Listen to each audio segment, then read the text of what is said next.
Hey people, welcome back to another post-match reaction, and this time is Tuesday's games of the Champions League, the second leg.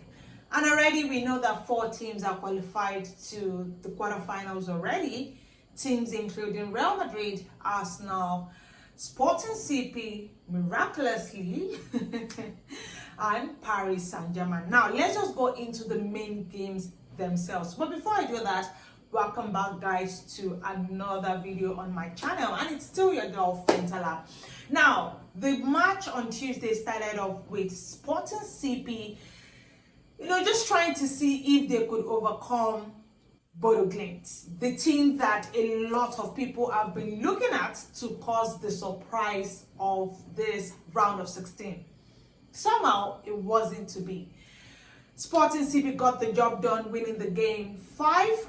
It's still a huge surprise to me, honestly, because when I say football can be anything, this is exactly what I mean.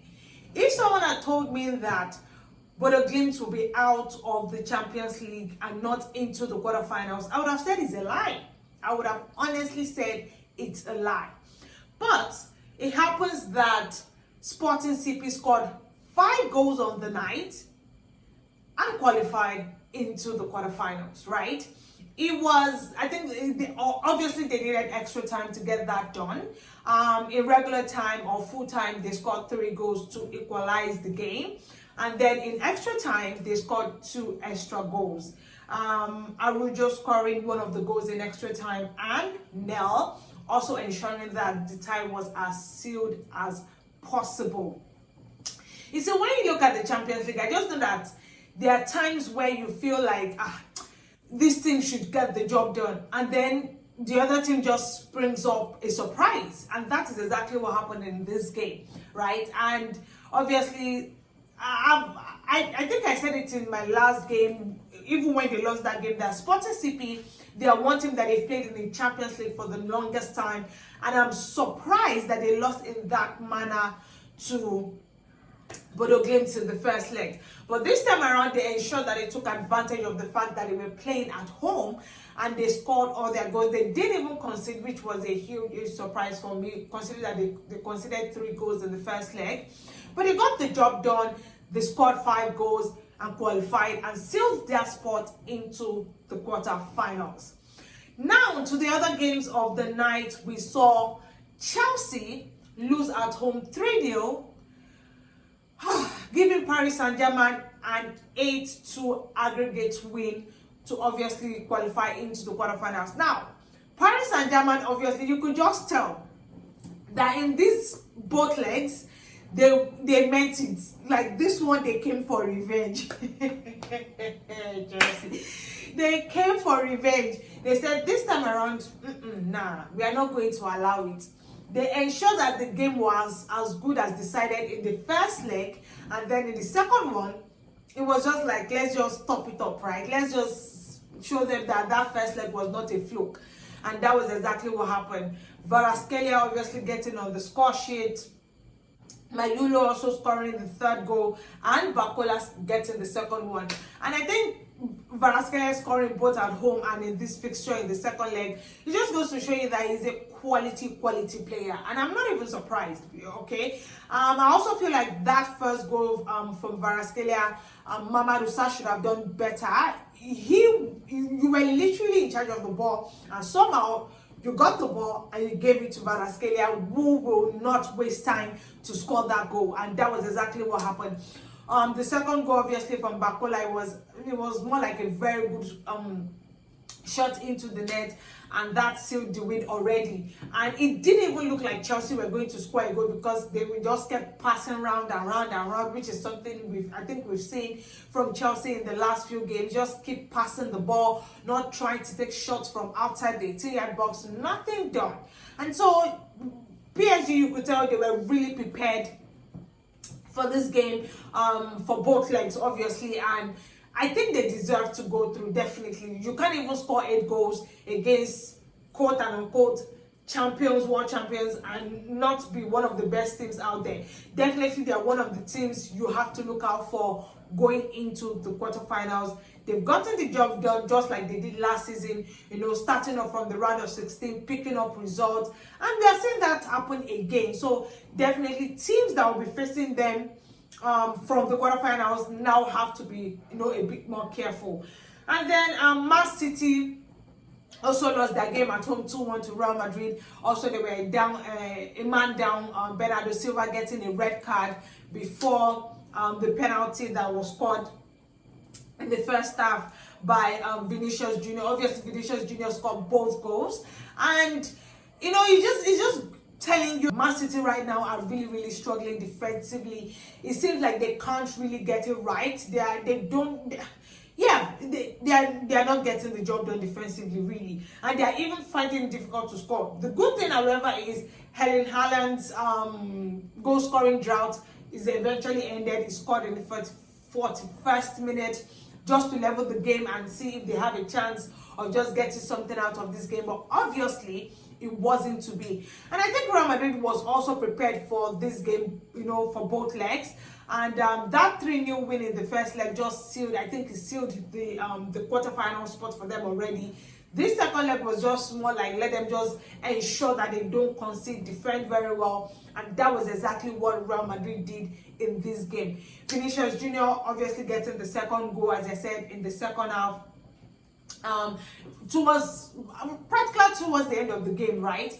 And yeah, Real Madrid in the Champions League so far have not been really impressive, but it seems like from the playoffs they've picked up form again, and just getting the job done, ensuring that they get over the round of 16 and now into the quarterfinals.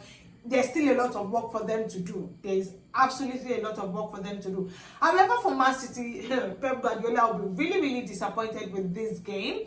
I feel like the players themselves, they really didn't turn up. The fact that they even got a red card in the first how many minutes of the game, it was just, it's really, really disappointing. So definitely they would have themselves to blame for this one. But the most important thing is Real Madrid has already qualified into the quarterfinals. So any other team, take the back burner. And then to the main game of the night is Arsenal getting a 2-0 win over Bayer Leverkusen.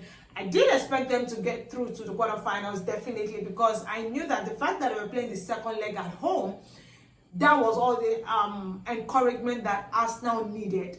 And obviously the first goal from Eberechi Eze, that was a quality strike. Quality strike from Eze right there, just to ease the team into that, because obviously that first half they still tried to maintain the game, but that second half you could tell that they came out determined to ensure that they get the win and ease into the quarterfinals. Eze got the first goal, a beautiful strike into it. He didn't even waste time with the ball at all. Got the cross and straight into the top corner. There was absolutely nothing Bayer Leverkusen's goalkeeper could do with that one. It was a fine strike. And then Declan Rice, who I think has been one of their main players this season, both in the Champions League and in the Premier League, he has been so consistent getting that second goal.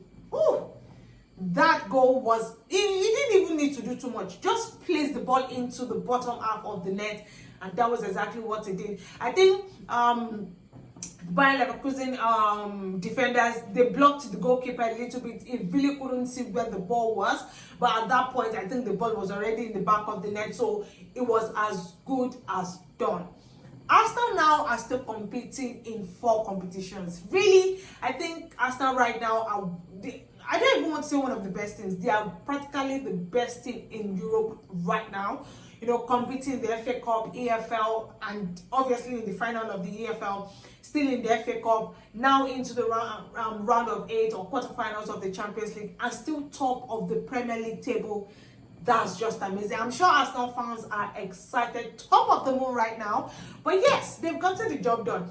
Mikel Arteta is doing the job. The players, you can tell that the players are really locked in, just ensuring that they fight for every single title until the end of the season and as much as they can. And that is what you expect from a team that is so huge. And when I mean huge, I mean a team that has quality players on the bench, that has experienced players on the field, that are quality players and giving everything. They are giving everything. So definitely you would expect that level of concentration from them, that level of determination, confidence from the team, and they are showing that right now. So Mikel Arteta must be really proud of what Arsenal is doing right now. But yeah, as I said, 4 teams are already qualified into the quarterfinals of the Champions League. Arsenal, obviously, Paris Saint-Germain, Real Madrid, and Sporting CP. And we'll wait till Wednesday to see what happens with the other teams and to see those that will be joining the 4 teams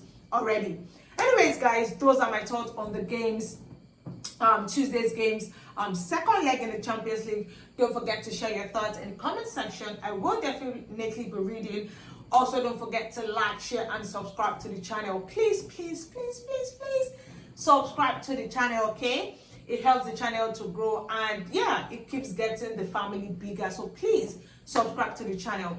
Also, put on your post notification bells to get our latest video when they drop, and ensure to follow us on all our social media platforms at _official FSH.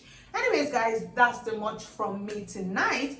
And until Wednesday's games are played and the results are in, enjoy the rest of your week, guys. Bye-bye.